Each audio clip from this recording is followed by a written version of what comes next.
For centuries, the oceans have hidden more than treasure. They've swallowed secrets, lives, and stories that defy all logic. But few tales chill the spine quite like this one. A story not of pirates or monsters, but of a ship that sailed into legend under a cloud of death and left behind only questions.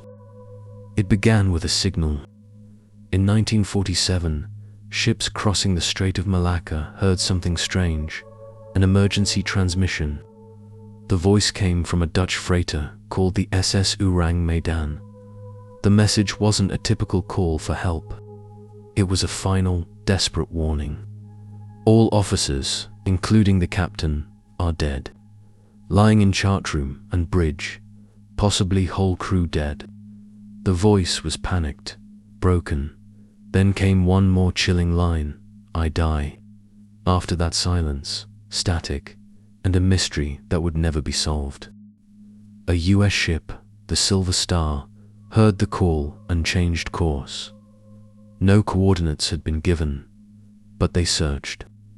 Hours passed, then there it was, the Ourang Medan, floating silently. No smoke, no SOS signals, just drifting under the hot sun, still waiting. They hailed the ship, no response. They signaled nothing. Finally, they boarded. What they found would haunt them forever. Bodies scattered across the deck. But these weren't just corpses. They were frozen in terror, eyes wide, mouths open, muscles stiff. Some lay on their backs, others on their knees. Many had their arms raised, as if trying to shield themselves from something. Something they saw but couldn't escape. Even the ship's dog had died, its teeth bared in a snarl, stiff and silent. The radio operator, the one who sent the message, was still at his post. His hand rested on the Morse key, like he died mid-sentence, and none of them had wounds. No blood, no injuries, just expressions of pure horror, like death itself walked through the ship. Below deck was even colder, literally.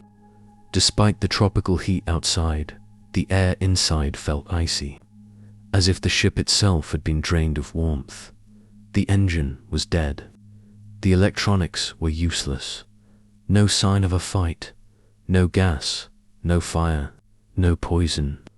The crew of the Silver Star decided to tow the ship. They had to investigate further, but as they prepared, the line smoke began rising from deep within the hull, and before they could act, the Ourang Medan exploded. A massive blast rocked the sea. Just like that, the ship was gone, swallowed by the ocean. Every body, every clue lost. The Silver Star barely escaped, and in the years that followed, the story faded. Ship logs vanished. The Ourang Medan wasn't listed in any known records. It became a ghost. The explosion ended everything. The ship was gone, swallowed by the sea. The remains of the crew, the strange cargo, and the vessel's logol lost forever. What should have become a global mystery instead became something far stranger. It became silent. When officials were contacted, nothing was found. No registry listing the Ourang Medan. No port records. No customs documentation. It was as if the ship had never existed at all.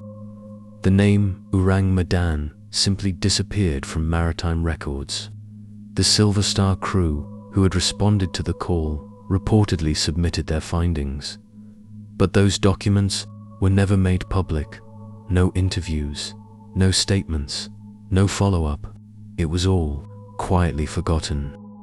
Some believe the ship may have been operating under a false name, perhaps to hide illegal cargo. Others think it was part of a covert operation during the final days of World War II, one that had gone horribly wrong.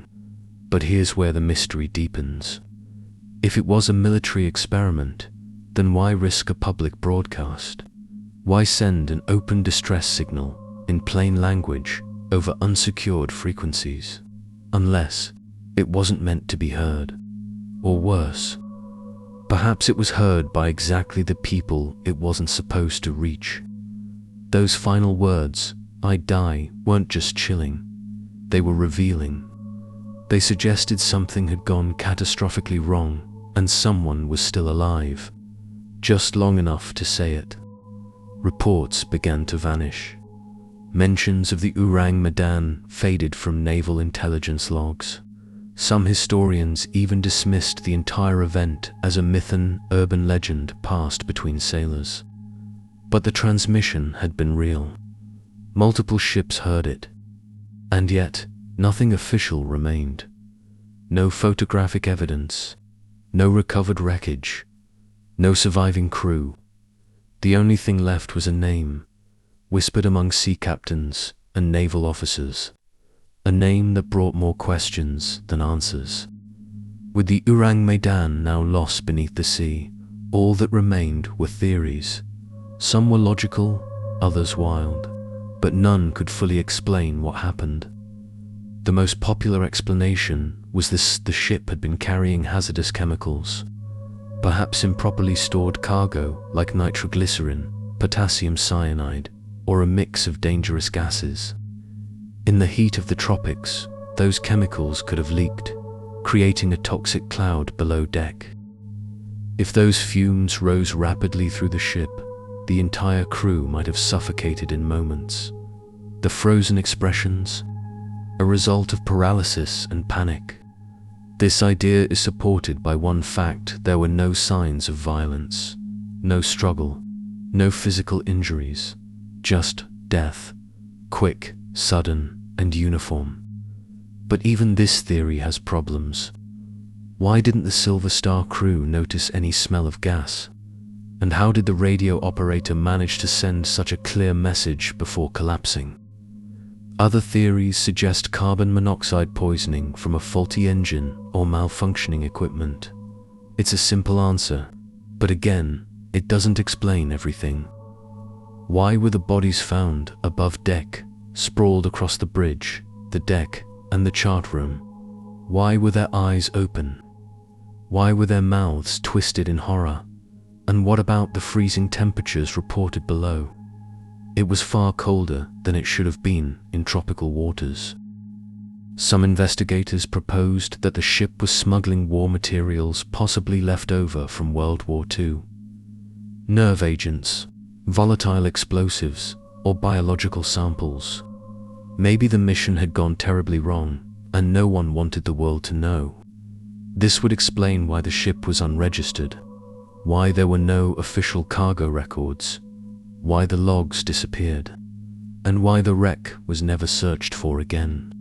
A cover-up wrapped in the name of secrecy. But if that were the case, why allow any transmission at all? Surely, a covert operation wouldn't have sent a message in plain language heard by nearby ships, unless the distress call wasn't supposed to be sent. Perhaps it was one man's final act, a desperate attempt to reveal the truth before vanishing into history. The final phrase, "I die," was more than a warning. It was a confession, one that slipped past whatever was meant to silence it. There's another theory, too, one that mixes fact with rumor. Some believe the Ourang Medan was a test ship, used by a secret faction of intelligence agents or scientists, possibly experimenting with chemical weapons. If so, the ship may have been abandoned deliberately after the crew died, destroyed to erase the evidence. It would explain the sudden fire, the explosion, the silence that followed. And the name Ourang Medan may have been a placeholder. In Malay, Ourang Medan translates to man from Medan, but no sailor or crewman by that name was ever found. No one who claimed to serve on the ship, not a single survivor. And still, that voice on the radio was real, heard by multiple ships.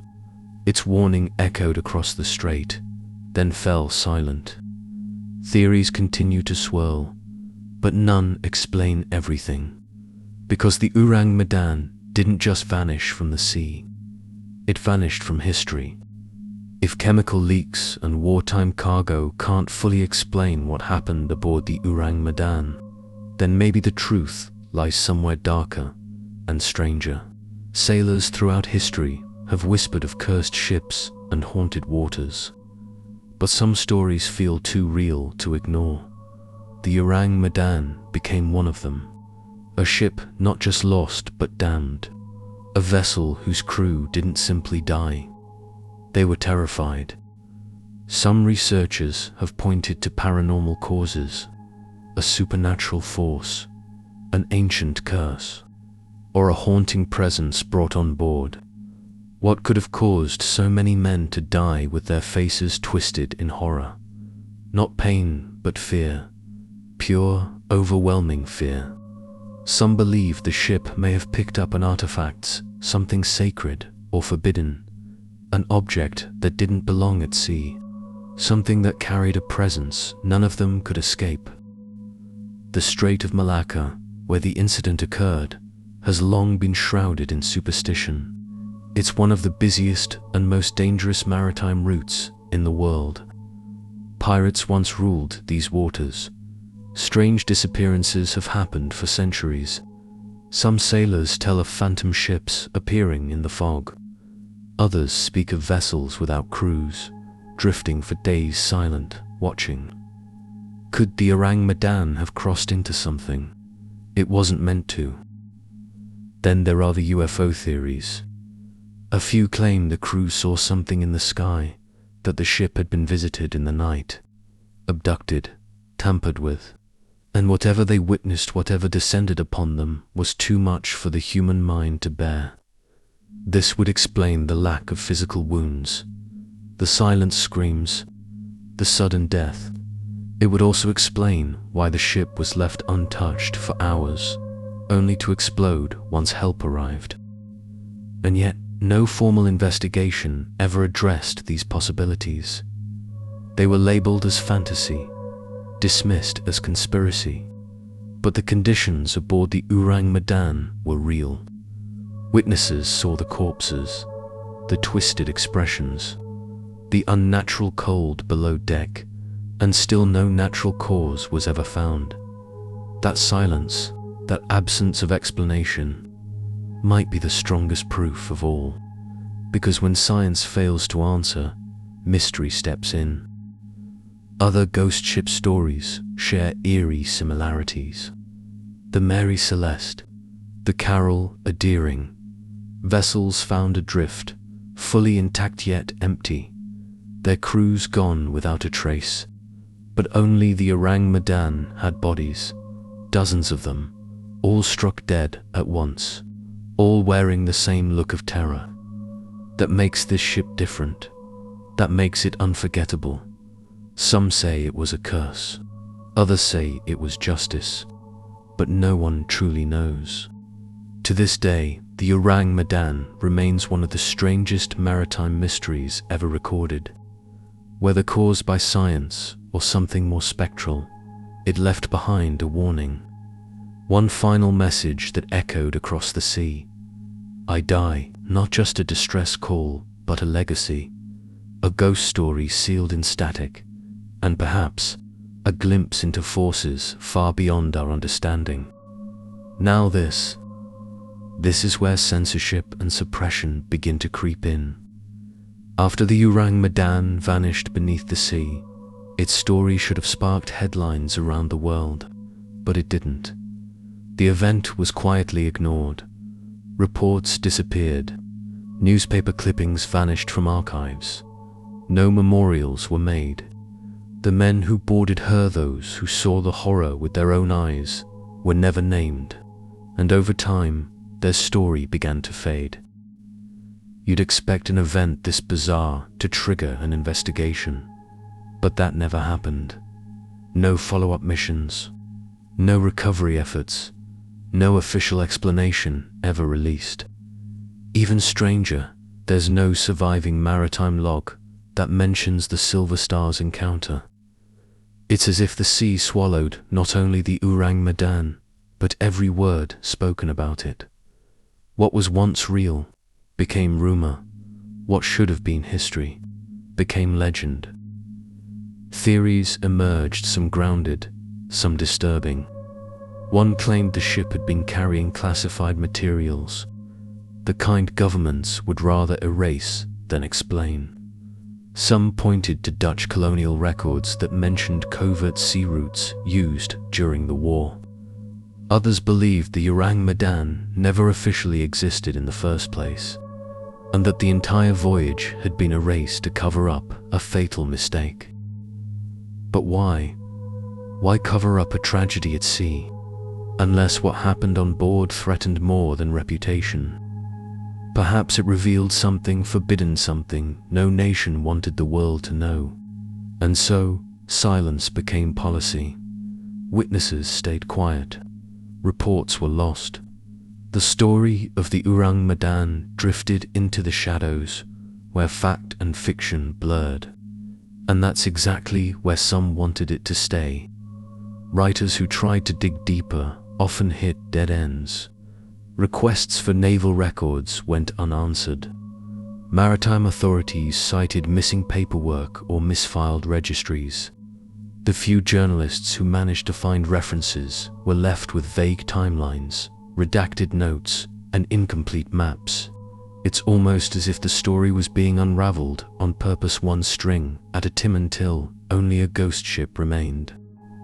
Even maritime historians struggle to verify details.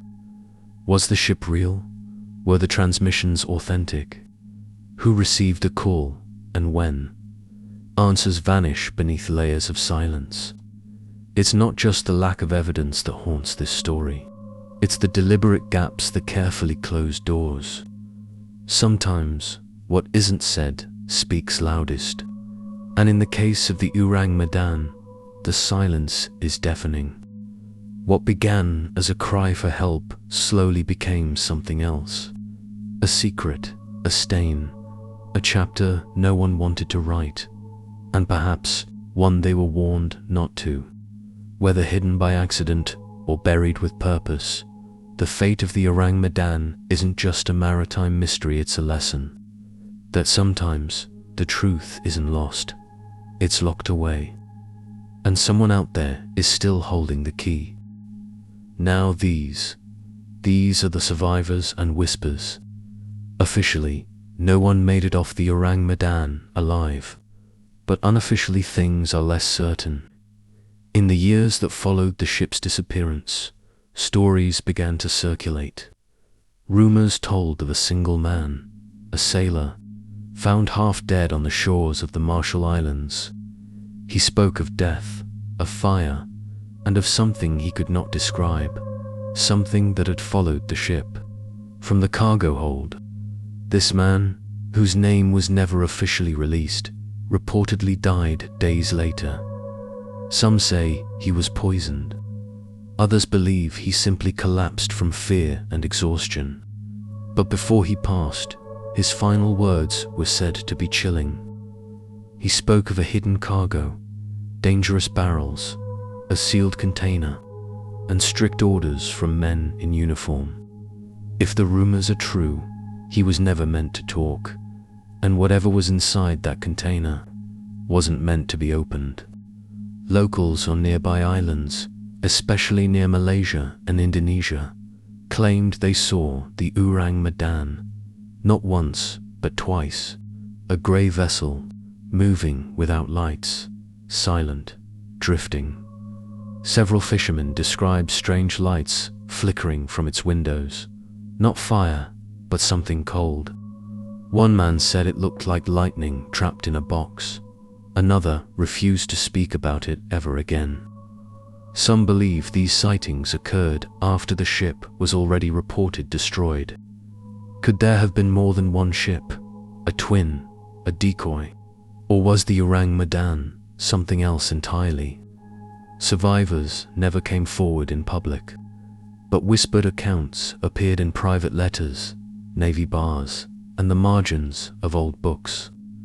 A retired signalman once wrote that he intercepted a second message never broadcast, One that said, "We saw it. We were not ready. No one should follow." The message was never logged. Stories like these are impossible to confirm. They live in shadows, passed quietly between those who remember. But legends have a strange way of clinging to truth. And when so many whispers echo the same fear, it's hard to dismiss them all. Some survivors may have lived, but chose silence over memory. Fear can do that, especially when no one wants to believe you. Especially when believing might be more dangerous than forgetting.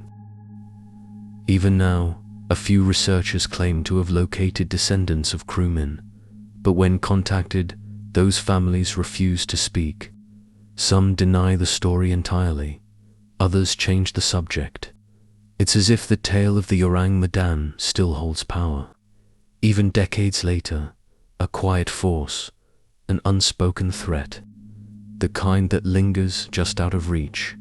And maybe, just maybe, that's because part of the story isn't finished. The whispers continue, in sailors' bars, in handwritten journals, in the unrecorded spaces between official documents. They speak of a ship that should not have sailed, a warning that was never meant to be heard, and of something that escaped into the sea, something that waits in silence. Because legends don't survive this long by accident. Sometimes, the people who disappear are the ones who knew too much. Now these are the connecting patterns. The Ourang Medan wasn't the first ship to vanish under strange circumstances, and it won't be the last. Throughout maritime history, stories of ghost ships, abandoned vessels, and frozen crews have surfaced like waves, rising and falling, but never quite disappearing. They don't always match in detail, but in tone, in fear, they're almost identical. And that's what makes the pattern hard to ignore. Take the Mary Celeste, found adrift in 1872. The ship was intact, food untouched, supplies in place, but the entire crew, gone. No struggle, no violence, just absence. Or the Carol Deering, found on the North Carolina coast in 1921. Everything was left behind except the people. No sign of where they went, just a ship without a soul. Stories like these echo the Ourang Medan, not in how they ended, but in what they left behind. There are others too, the Jueta, the Kaz-2, the Jianseng, all ships found adrift, all with eerie silence. Some had food still cooking in the galley, others had lifeboats missing but no evidence of panic. In some, radio logs simply stopped mid-sentence, and each time, investigators found less than expected, and more than they could explain. Could these be coincidences? Or are they fragments of a larger pattern? Strangest of all are the reports of radio operators, those who, like the Ourang Medan's final crewman, sent desperate messages that ended abruptly. Some of these signals were never traced, others were dismissed as hoaxes. But in each case, something was wrong, something the crew couldn't escape, and something that left no evidence behind except fear. The voice fades, the ship disappears, and silence takes its place.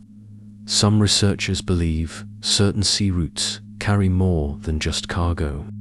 They carry energy, memory, phenomena we don't yet understand.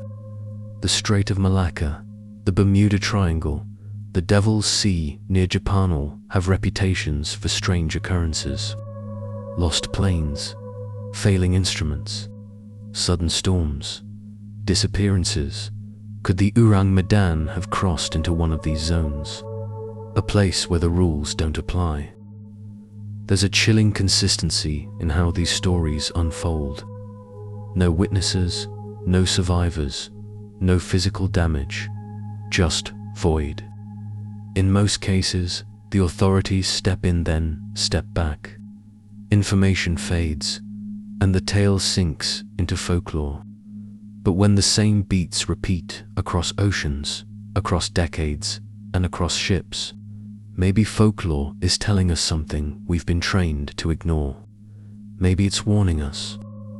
These patterns, scattered through time, form a kind of map, not of locations, but of silence, of moments where reality cracked and something slipped through.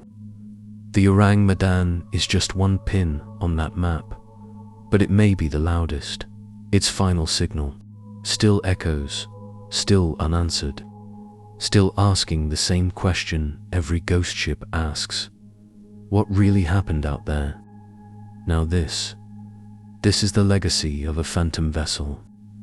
The Ourang Medan never received a memorial, no names carved into stone, no official file archived in some naval record. Instead, it became something else entirely, a myth, a warning, a story told in the dark corners of sailors' bars, in code-filled footnotes, in whispered questions passed between those who still sail the strait.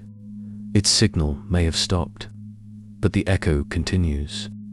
In the decades since, no wreckage has ever been found, no definitive proof, just traces, mentions in books now out of print, letters that vanish before they can be verified, governments that deny involvement, and a single phrase, "I die," burned into maritime folklore. The Ourang Medan is no longer just a ship.